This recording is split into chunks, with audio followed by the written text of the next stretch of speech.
तारीख 8 मई, दिन गुरुवार। बात करेंगे आज की तमाम बड़ी खबरों की, लेकिन उससे पहले एक नजर आज की खास बात पर। तो दोस्तों, आज के दिन पूरे विश्व में वर्ल्ड रेड क्रॉस दिवस मनाया जाता है। ये दिवस इसलिए मनाया जाता है क्योंकि ये रेड क्रॉस के संस्थापक हेनरी ड्यूनांट का जन्मदिन है। वो एक स्विस मानववादी थे जिन्होंने 1863 में international committee of the red cross यानी ICRC की स्थापना की। इस दिन को उनके योगदान और रेड क्रॉस के मानवीय कार्यों जैसे युद्ध प्रभावितों, आपदा पीड़ितों और जरूरतमंदों की सहायता को सम्मानित करने के लिए चुना गया। ये दिन रेड क्रॉस और रेड क्रिसेंट आंदोलन के सिद्धांतों को बढ़ावा देने और जागरूकता फैलाने के लिए मनाया जाता है। चलिए अब बढ़ते हैं आज की बड़ी खबरों की तरफ। सिंदूर वो जो मांग में सजा, अब आतंक का काल बना। दोस्तों, बीते दिन आधी रात करीब 1:51 पर भारत ने किस तरह से पाकिस्तान की कमर तोड़ी, वो पूरी दुनिया ने देखा। पाकिस्तान के आतंकियों के 9 ठिकानों को टारगेट कर उन्हें ध्वस्त कर दिया गया और सभी आतंकी अड्डों को जड़ से उखाड़ फेंका, जिसमें करीब 80 से 90 आतंकी ढेर हो गए और अब पाकिस्तान पूरी तरह से बौखला गया। सोशल मीडिया पर पाकिस्तानी सोशल मीडिया यूजर्स का रोना शुरू हो गया। हमले के बाद पाकिस्तानी यूजर्स के रिएक्शन देखकर आप भी हंस पड़ेंगे।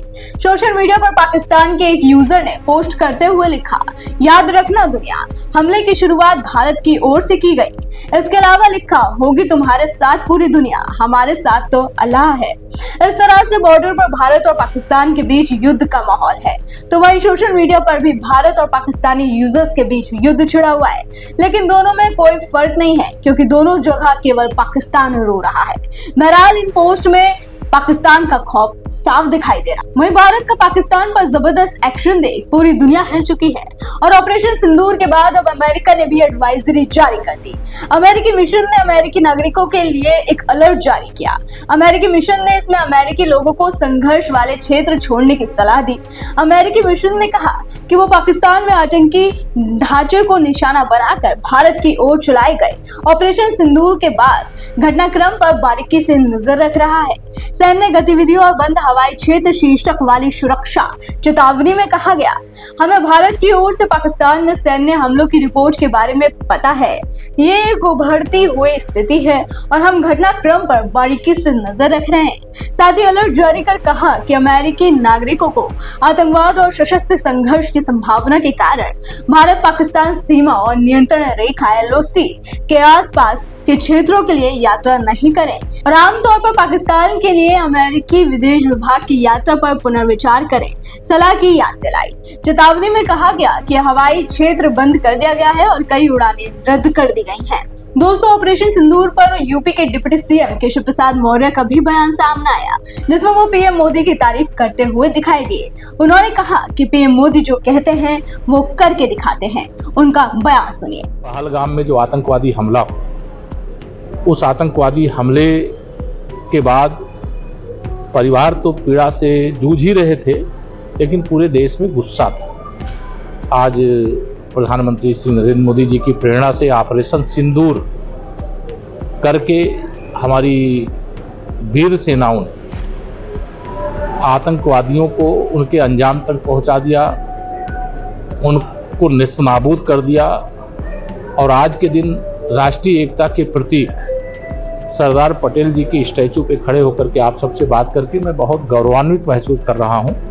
जो प्रधानमंत्री जी मैंने कहा कहते हैं वो करते हैं, वो चाहे सरदार पटेल जी की विश्व की सबसे ऊंची प्रतिमा बनाना हो, चाहे अयोध्या में श्री राम जन्मभूमि पर मंदिर बनाना हो और चाहे आतंकवादियों को मिट्टी में मिलाना हो, वह सब हम लोगों ने। अब बड़ी खबर यूपी से। यूपी की योगी सरकार ने ठान लिया है कि अब राज्य के एक एक गरीब का राशन कार्ड बनकर रहेगा और जो भी राशन कार्ड की प्रक्रिया की झंझट में फंस जाते हैं, जिस वजह से उनका राशन कार्ड नहीं बन पाता, तो उनका काम योगी सरकार अब आसान कर रही है। सरकार की तरफ से एक अभियान चलाकर जिनके पास राशन कार्ड नहीं है उनकी पात्रता की पहचान की जा रही है, जिससे जरूरतमंदों को सरकार की फ्री राशन की सुविधा का लाभ मिल सके। देश में आज भी बहुत से ऐसे लोग मौजूद हैं जो 2 वक्त का खाना तक नहीं खा पाते और गरीब और जरूरतमंदों लोगों को भारत सरकार की ओर से नेशनल फूड सिक्योरिटी एक्ट के तहत राशन मुहैया करवाया जाता है।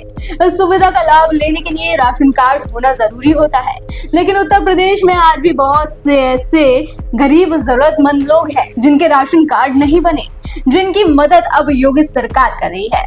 बता दें, उत्तर प्रदेश में अंत्योदय कार्ड के तहत लाभ लेने वाले 1.39 करोड़ से ज्यादा लोग हैं, तो वही 3.16 करोड़ से ज्यादा लोग सामान्य राशन कार्ड धारक हैं। कुल बात की जाए तो प्रदेश में 15 करोड़ लोगों को मुफ्त राशन का लाभ मिल रहा है। चलिए अब बताते हैं देश में क्या है सोना चांदी का भाव। दोस्तों, सोने की कीमतों में पिछले महीने से लगातार गिरावट हो रही थी, जिसके बाद अब फिर से सोने की कीमतों में उछाल देखने को मिला। बीते दिन सोने का भाव में 1000 रुपए का उछाल देखने मिला। पिछले महीने सोने के भाव में 3500 रुपए तक की जो गिरावट देखने मिली थी, अब उसमें रिकवरी आ रही है। सोने का भाव 1 लाख रुपए पर पहुंचने में बस थोड़ा ही दूर है। बीते दिन 24 कैरेट सोने का भाव प्रति 10 ग्राम 99,895 रुपए रहा।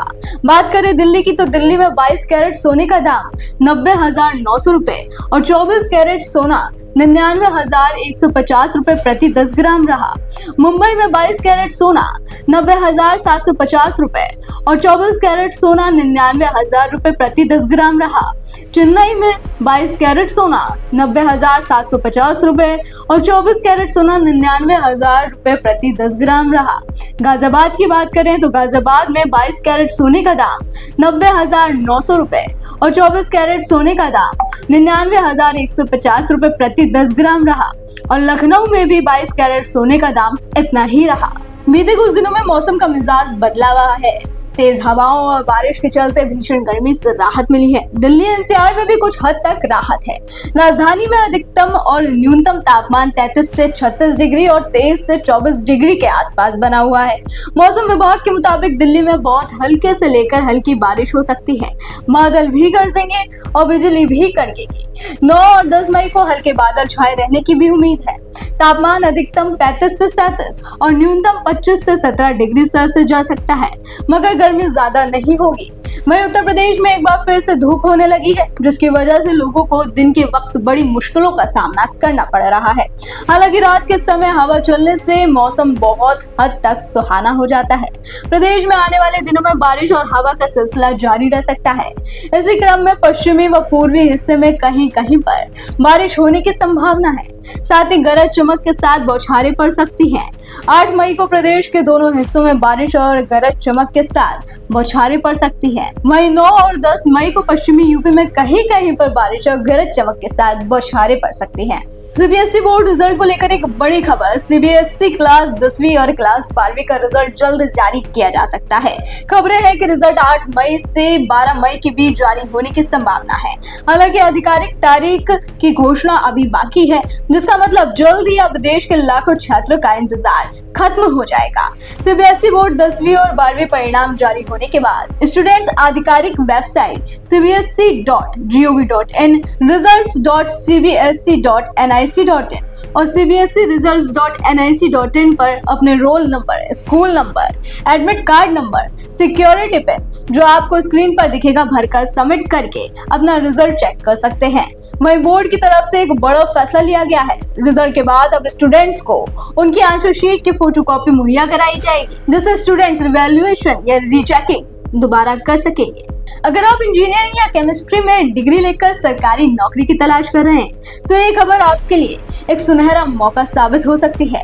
दरअसल भारतीय मानक ब्यूरो यानी ब्यूरो ऑफ इंडियन स्टैंडर्ड्स ने साइंटिस्ट बी पदों पर भर्ती के लिए आवेदन निकाले हैं। आवेदन प्रक्रिया 3 मई से शुरू हो चुकी है और उम्मीदवार 23 मई 2025 तक BIS की ऑफिशियल वेबसाइट bis.gov.in के माध्यम से ऑनलाइन अप्लाई कर सकते हैं।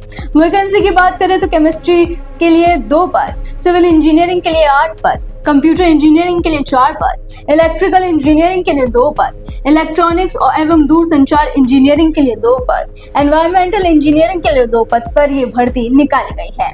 इसके अलावा रेलवे भर्ती बोर्ड यानी RRB ने असिस्टेंट लोको पायलट के 9,970 पदों पर भर्ती के लिए आवेदन आमंत्रित किए हैं, जिसमें मान्यता प्राप्त बोर्ड से 10वीं पास ITI कर चुके अभ्यर्थी अप्लाई कर सकते हैं। एज लिमिट 18 से 30 साल है। फॉर्म भरने की लास्ट डेट 13 मई है।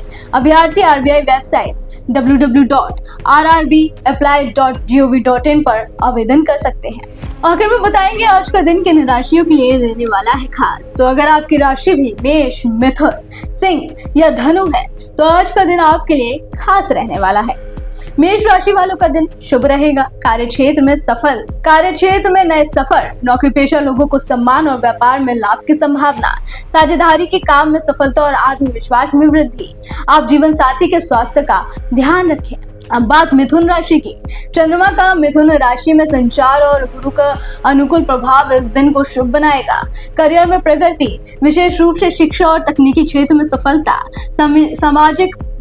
सामाजिक और पारिवारिक जीवन में सौहार्द बढ़ेगा। बस अनावश्यक खर्चों से बचें। सिंह राशि वालों का दिन भी शुभ रहेगा। कार्यक्षेत्र में मेहनत की सराहना और नए विचारों को लागू करने का मौका है। सामाजिक व्यवहार में प्रभावशाली रहेंगे। बस आप आवेग में निर्णय लेने से बचें। अब धनु राशि की बात करते हैं। गुरु और बुधादित्य राजयोग का प्रभाव इस राशि के लिए भाग्यशाली रहेगा। नौकरी पेशा लोगों को प्रमोशन या नए प्रस्ताव मिल सकते हैं। प्रेम और विवाह जीवन में मधुरता बनेगी। पति पत्नी के बीच मतभेद से बचने के लिए संयम बरतें।